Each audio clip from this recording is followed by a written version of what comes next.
I'm recreating movies at home. Hey, look. Which means I'm not on top of a building right now. Spider-Man. I'm actually in my bedroom. That's a green screen. So my bedroom is now a film studio, and for the next few days, I'll be creating Hollywood movie scenes in here, as well as my driveway, living room, and garage, to see if I can achieve Hollywood-level production from the comfort of my own home, and my friend's home, because we're using his pool for one of the scenes. Yeah! But we'll get to that. First, let's film a car chase.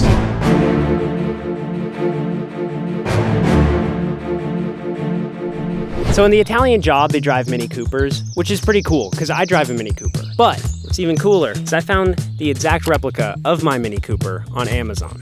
It was 26 bucks. I'm gonna use this toy car and my real car to create a fast-paced driving scene. This is either gonna look horrible or really impressive. I don't think there's an in-between. My first step was to head to the store for some supplies, because for this effect to be convincing, I need it to look like the toy car is actually driving on a real road. Honestly, it's kind of looking good already. Next, I started drawing a storyboard. This scene requires a lot of shots in different locations, and since I'm cutting between footage of the toy car and my real car, I decided it would be smart to draw the entire scene on paper to make sure I don't miss anything while filming. Okay guys, I wrote a script. I also drew a shot list. So the only thing left to do is try to make this $26 RC car look like it's actually driving on a real road. Very simple stuff. I have complete confidence. I have no idea what I'm doing. So, in the Italian Job, they have stunt performers driving the cars for all the exterior shots. They obviously do this because it's just too dangerous for actors to perform the stunts while driving a car, but there's a problem. I'm not friends with any stuntmen, so my solution is to use the toy car for all the dangerous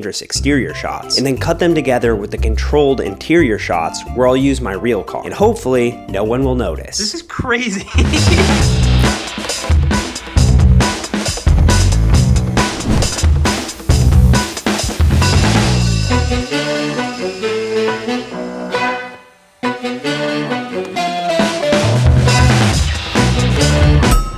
You might be able to tell I'm wearing different clothes. That's because it's the next day. I underestimated how hard this would be. I thought it'd be a simple 30-minute shoot, bada bing, bada boom, it looks real.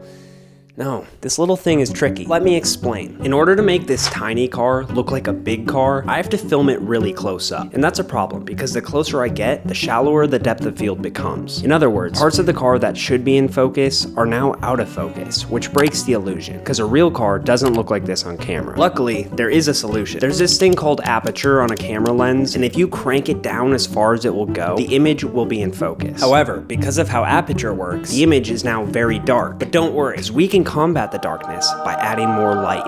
Now, I'm going to apply this knowledge and create quite possibly the greatest toy Mini Cooper chase scene that has ever been filmed before.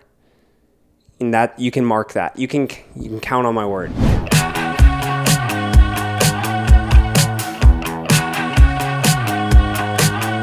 Filming this chase scene has been bringing me back to so many childhood memories. My brother and I used to film little movies like this all the time, and some of them were actually pretty good. And then there were some that were, you know, questionable. Fast forward 14 years and here I am, still trying to figure out how to make movies, and still slightly nervous that I won't be able to pull off the shot.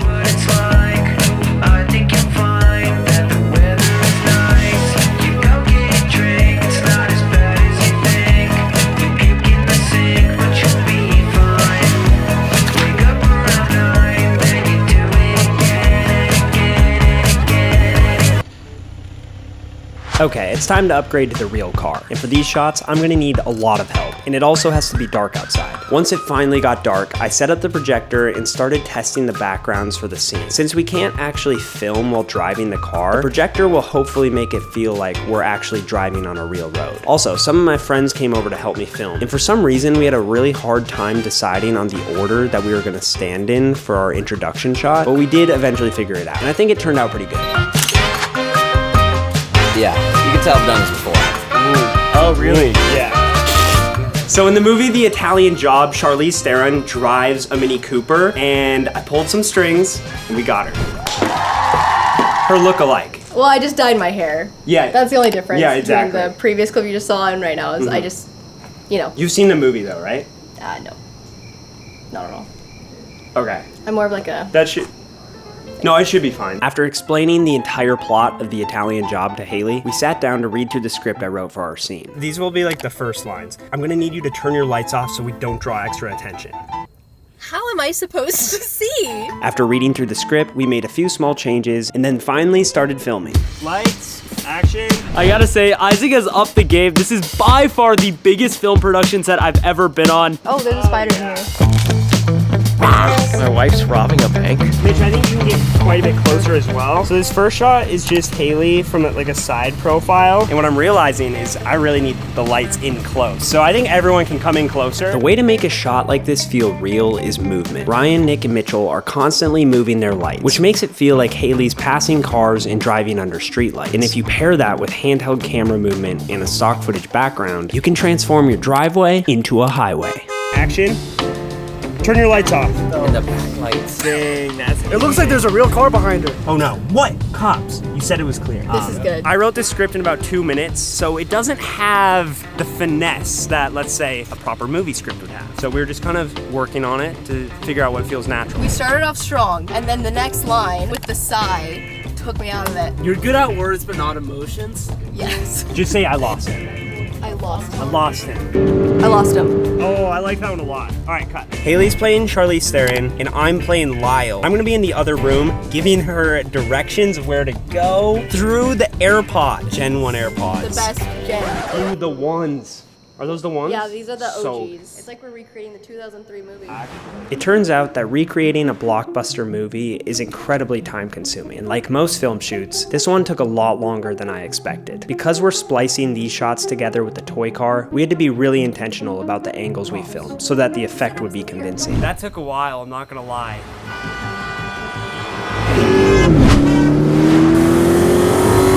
Okay, listen to me very carefully. I need you to go dark. What?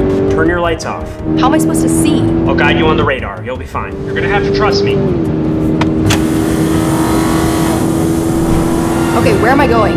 Exit 28 South. Sharp left. You're not making this easy, you know. Oh no. What? Cops. You said I was clear. I think my software is glitching. You're gonna have to lose him.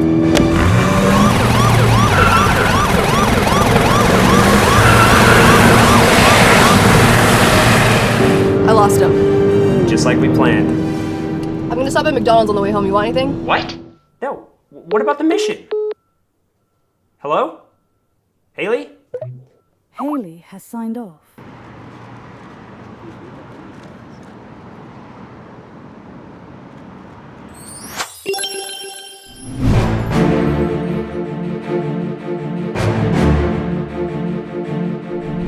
That's right. We're gonna recreate Interstellar in our living room. This is my roommate, Nick. He's playing Matthew McConaughey today. All right. Is this on wrong or is this just broken? So I got the crew back together to help me recreate an iconic scene from this $165 million blockbuster. And our budget is $50. Thank you, Amazon. So similar to the Italian Job scene, we are going to be using a projector again. So fun fact, Christopher Nolan actually used 15 projectors for a single scene in Interstellar. We only have the one projector, but it's cool to see that Hollywood movies use this method of filmmaking as well. Haze in a can. My favorite thing. Everyone plug your nose. Oh, it's actually leaking. Completely safe to use, don't worry.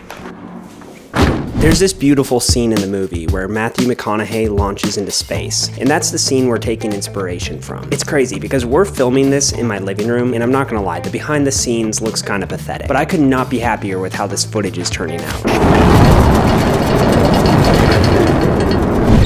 I'm here, let's do this thing. Now that we had the full team assembled, we were moving fast. If I was doing this alone, these shots would look horrible. So if there's one thing I've learned while making this video, it's that if you have nice friends who are willing to move lights around, it will make your boring shots actually look pretty good. You might have noticed I've only used one brand of light in this entire video, and that's June. And you're not gonna believe this, but we're partnering up to give you their brand new light, the G300. It's really powerful. You're gonna love it. Nick, are you doing okay over there? The helmet kind of picks at my mustache and it kind of hurts. We're also giving away this giant lantern softbox and a light stand to one lucky person. If you want to enter this giveaway, all you have to do is follow both myself and June on Instagram and comment on this picture I just posted. Just comment something cool you want to do with the light. We'll read through every comment and pick a winner on June 20th, which just so happens to be my birthday. It's gonna be a special day. All right, so after an hour of filming Nick shaking uncontrollingly in my Staples hike-in office chair, we finally had all the shots we needed to recreate Interstellar. Well, like 40 seconds of Interstellar, but you get the point. Time is X minus 10, 9, 8, 7, 6, 5, 4, 3, 2, 1.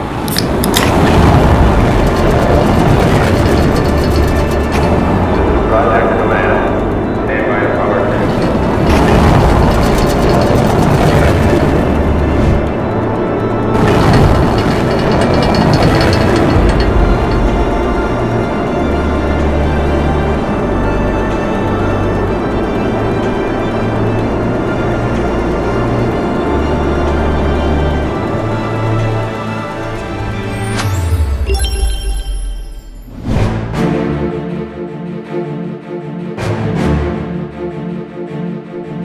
All right, so can we make this look like the ocean? It's gonna look really good. Trust me. Don't doubt me, okay? It's gonna look sick.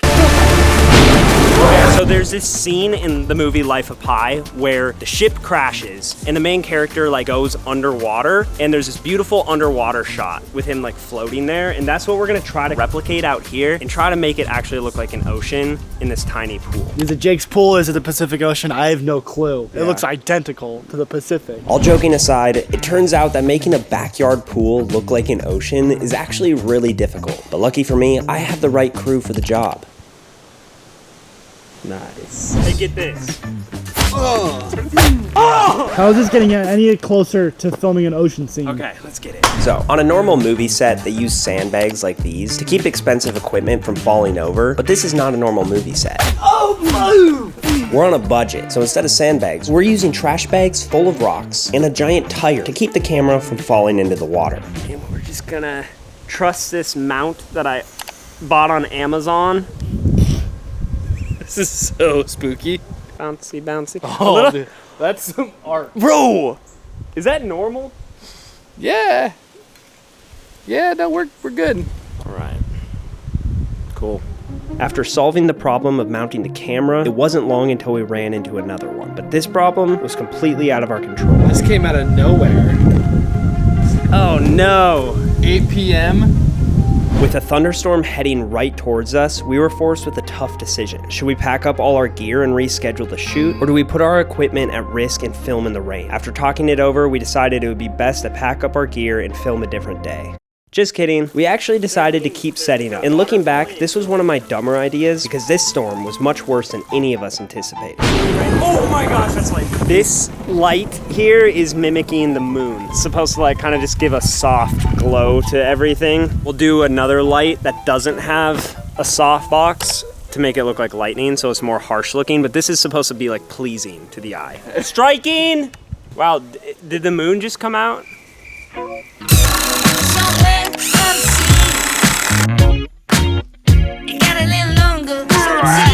Wow, you know you're. Oh no! It's a jellyfish.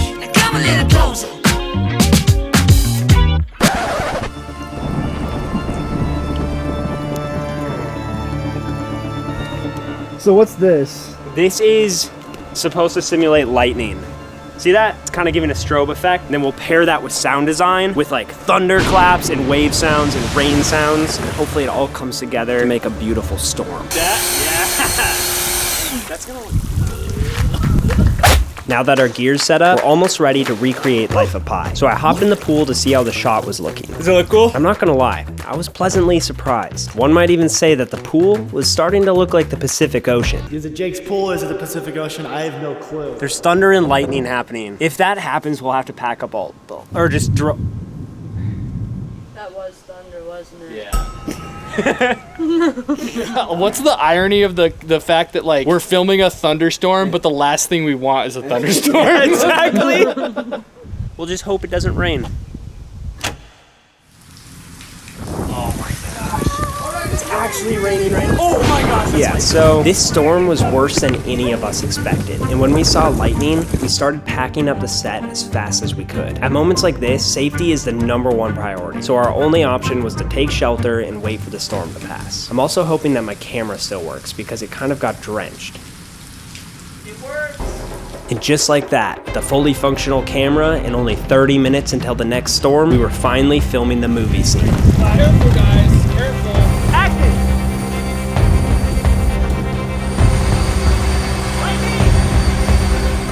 Lightning! Keep going! Keep going! Lightning! No way. This is so much.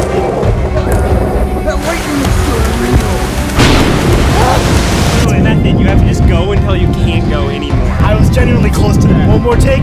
One more take. This one's just for safety. Lightning! Jump under, Mitch! You're getting sucked under!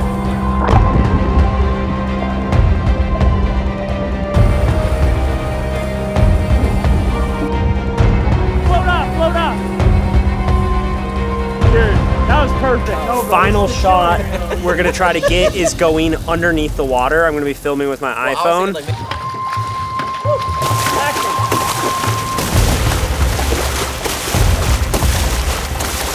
These underwater shots were by far the hardest part of the shoot. I quickly realized that I'm only capable of holding my breath for about 10 seconds underwater, which isn't ideal in this situation. But after dunking under for 20 minutes or so, we got some pretty crazy shots. And you know what that means.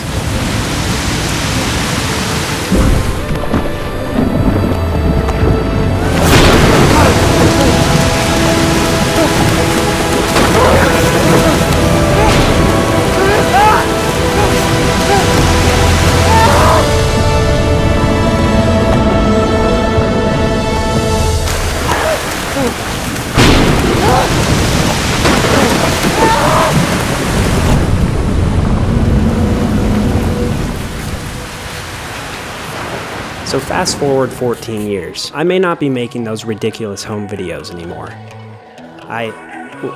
Wait a second. Am I still doing the same thing?